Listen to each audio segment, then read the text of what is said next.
Okay. Prana is flowing inside the nadis, and nadis are forming chakras. So if you will refer to Savitri Kundalini Tantra, here we get a reference that chakras are formed with the formation or the spiral of the nadis, like this. Okay, this is a chakra. Chakra is what? Spiral, or you can say something which is circular. That is called what? Chakra. So wheel also called chakra. Okay, a revolution also called chakra, and something which looks like this is also called chakra. And with what symbol do we symbolize chakras? Lotus. Okay, we symbolize chakras with lotus. Lotus, there is a reason, a specific reason for symbolizing chakra with lotus. It's not like inside your body there are lotuses. Okay, lotus is just a symbol through which we symbolize a chakra. If you will see the qualities of the lotus, where does a lotus grow? In the mud, dirt. Okay, which is all what? Maya, attachment. But lotus has one more quality, that it is hydrophobic in nature. Hydrophobic means if you will put some water, if you will put some dirt or something on the lotus, it will not stick to that. Okay, it will easily wash away. So it is present in this, but is still blossoming pure. Similarly, we are growing, we are living in this Maya, in this mud, in this dirt, but we should grow like a lotus. That's a symbolic representation. Similarly, also when we talk about the chakras, each chakra is responsible for a kind of attachment, for a kind of connection. So we want, when we say I want to activate this particular chakra, this chakra is activated, means you are trying to say I want to get rid of that sort of attachment, that sort of problems from my life. Okay, so this is what chakra, lotus, and all these things are symbolizing. Okay, now this is why it's not specific. If you are doing Kundalini, if you are doing chakra awakening, then only your chakras will be activated. Not mandatory. Your life can also be formed in such a way that it can help to activate that chakra. So it's not like this, oh, I go to this particular class where we are working on root chakra. It's not mandatory. Okay, each person's life is different. Each person's center will be differently working as well.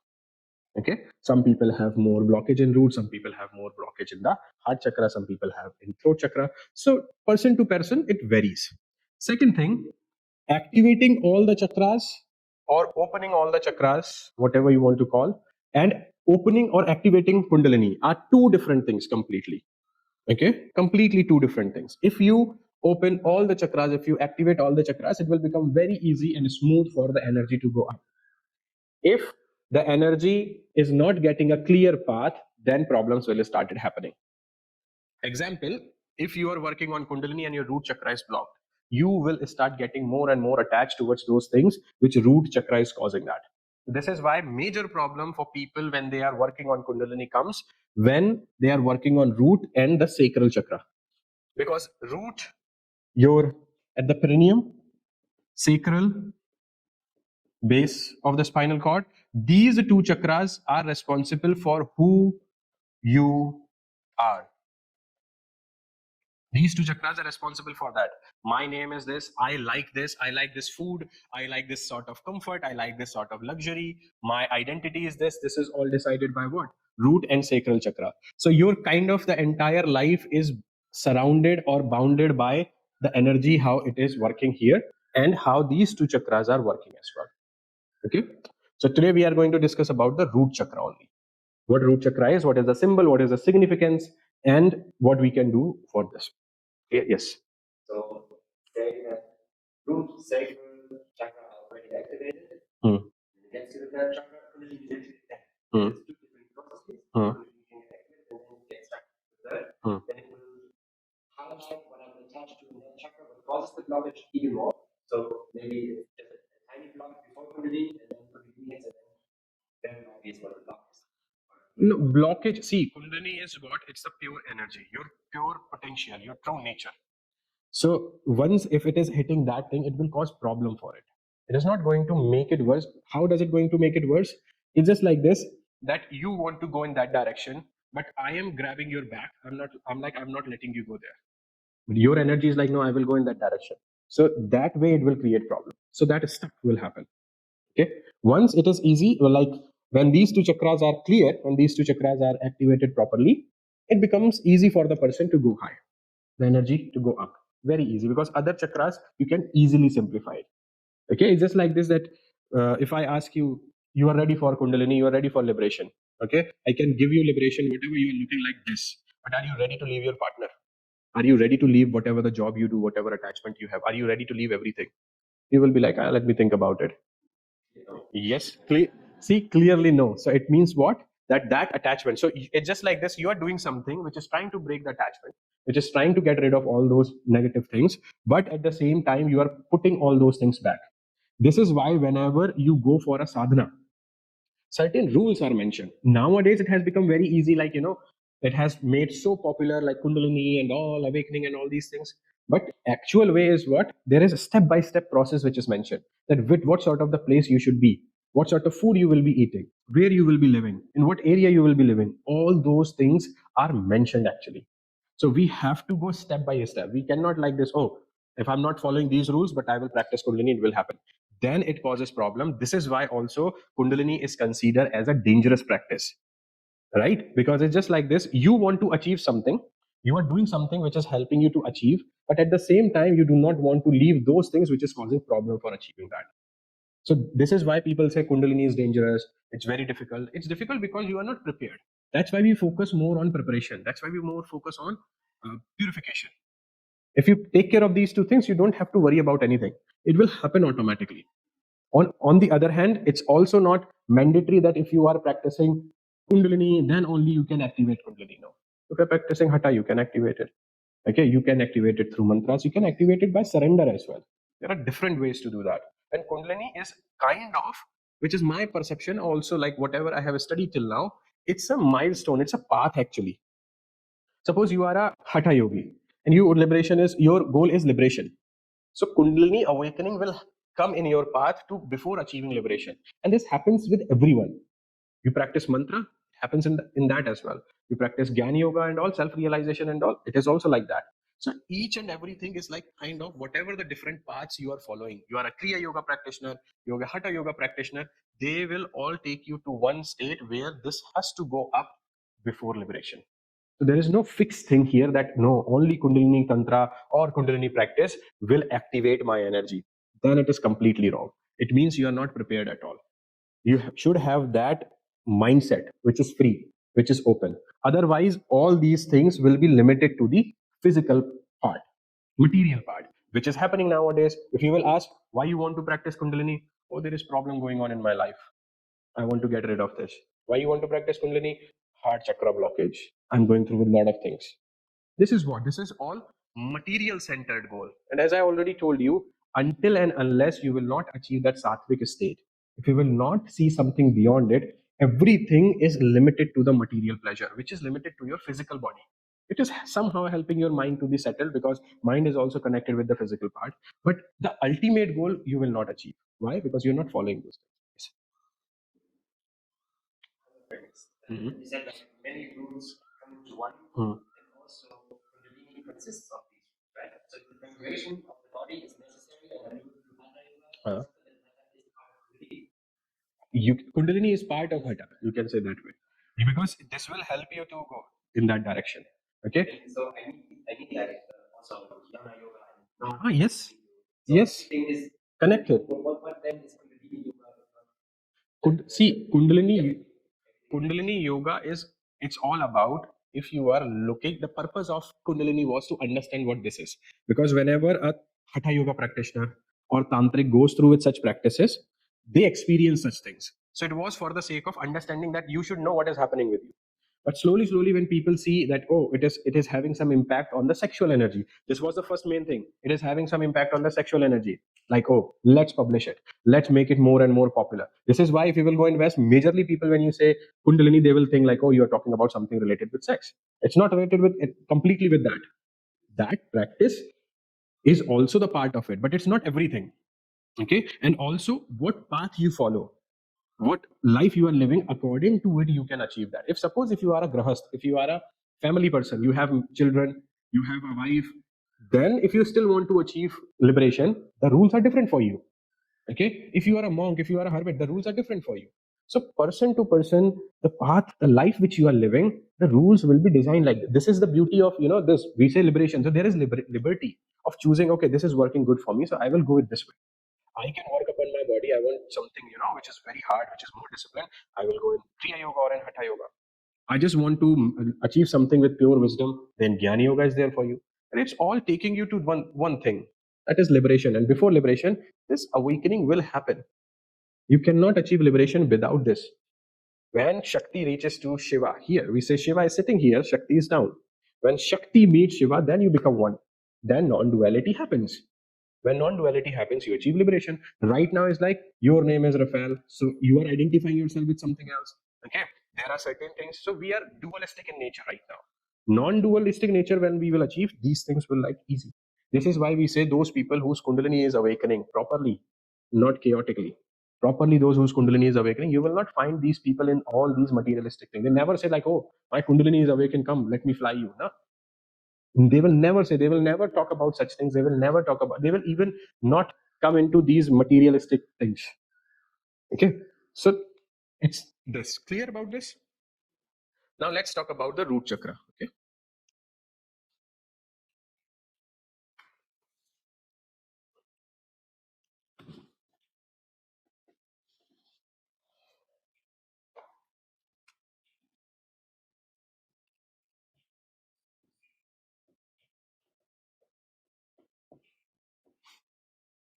okay, now what does root chakra actually do? Root chakra is responsible for the ego, which is physical center. Okay, which is physically centered. I look like this, I like this thing. Okay, I like this sort of food. Any sort of fulfillment to your physical identity, physical attachment, that is all coming from here. It could be related with sexual practices as well, it could be related with other things as well. If something is fulfilling your physical ego, it is affecting the root chakra, or it is getting affected by the root chakra. Okay, yes, yes. It also attachment as well. Don't touch my cell phone, this is mine. Okay, how dare you come sit on my yoga mat? This is all what? A root chakra blockage or attachment coming from here.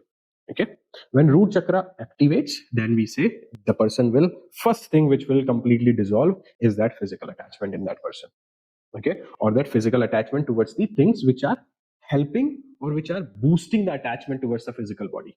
That is all when this gets activated. Now, what is the symbol of root chakra? Four petal lotus. Okay, four petal lotus. And each chakra has a animalistic symbol, animalistic character or a animal symbol. So the root chakra have 7 trunk elephant. So can you tell me what's the symbol, like why we use elephant? What's the symbol it's symbolizing? Sorry. Strength, control. Okay, strength and control. 7 trunk here is what? 7 trunk is symbolizing saptadhatu. Okay, saptadhatus. Sapta means 7, dhatu means tissues. Dhatu, dhatu, dhatu. Here 7 tissues means saptadhatu, which means the 7 tissues of the body. Now what they are? Hmm. Strength and control. Yes, strength and control. Okay. Hmm. These are no, control and strength, like a strengthening and gaining control, purification of these 7 tissues in the body, which is physical body. We are seeing that these 7 tissues are what? Number one is rasa dhatu. Okay, rakta dhatu, mansa dhatu, meda dhatu, अस्थि, Majja, and finally Shukra. Okay, Rasa, Rakta, Mansa, Meda, Asthi, Majja, Shukra. So these are the 7 tissues in the body. This is your stomach. So in your stomach, we have fire, digestive fire, Jatharagni. Okay, whatever the food you are giving to the stomach, it is transforming it into these 7 tissues. Or the food, whatever you are eating, is going to make these dhatus or going to nourish these dhatus. Okay, so first thing here is, this is clear that what sort of food, what sort of diet you are providing, it's going to nourish or it's going to affect the structure and each and everything, the health and everything of all these 7 tissues. Now what they are? Rasa means nutrition fluid. Okay, rasa means what? Nutrition fluid. Rakta means blood. Rakta means blood. Mansa means muscle. Meda means fat. Asthi means bone. Majja means bone marrow. Okay, and Shukra means reproductive fluid. Okay, these are also the main part of Ayurveda. We study them in detail in Ayurveda as well. So, what sort of food you are eating, it's going to affect each and everything. Okay, all these 7. Now, if the food which you are eating is not of good quality, is not pranic, it's not made properly and all, if you're not eating that properly as well. So eating as well and the food quality as well plays an important role here. All these 7 are going to get affected by it. Okay, all these 7 are going to get affected by that. So first thing, we have to choose the diet if you want to take care of them. So sattvic diet is considered the best diet. Okay, sattvic diet is the best diet. Now, what you are eating, it's reaching to each and every dhatu slowly, slowly.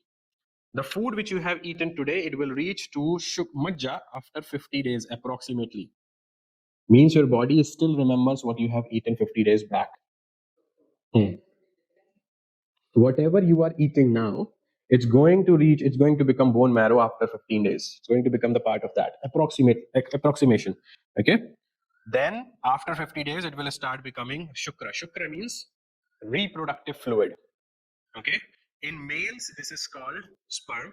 In females, this is called Rajadhatu or cervical fluid. Okay. Cervical fluid. Now, it means this is the essence of each and everything what you are doing, what you are eating. That's the final product, right? We are also the final product of this. So if you are wasting this energy, you are destroying above 6 slowly, slowly. Okay. First impact, sorry. If you are destroying Shukra, if you're wasting Shukra Dhatu, okay, masturbation, over sexual practices, you are destroying these things slowly, slowly. It's like the final product. They are connected with it, actually. They all are connected. So if you are destroying this, it will start causing problem in a reverse order.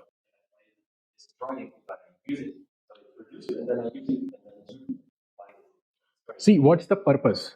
Okay, that we have to define. The purpose of sex is basically for reproduction. Okay, for reproduction. So if you're using it for the purpose of reproduction, good.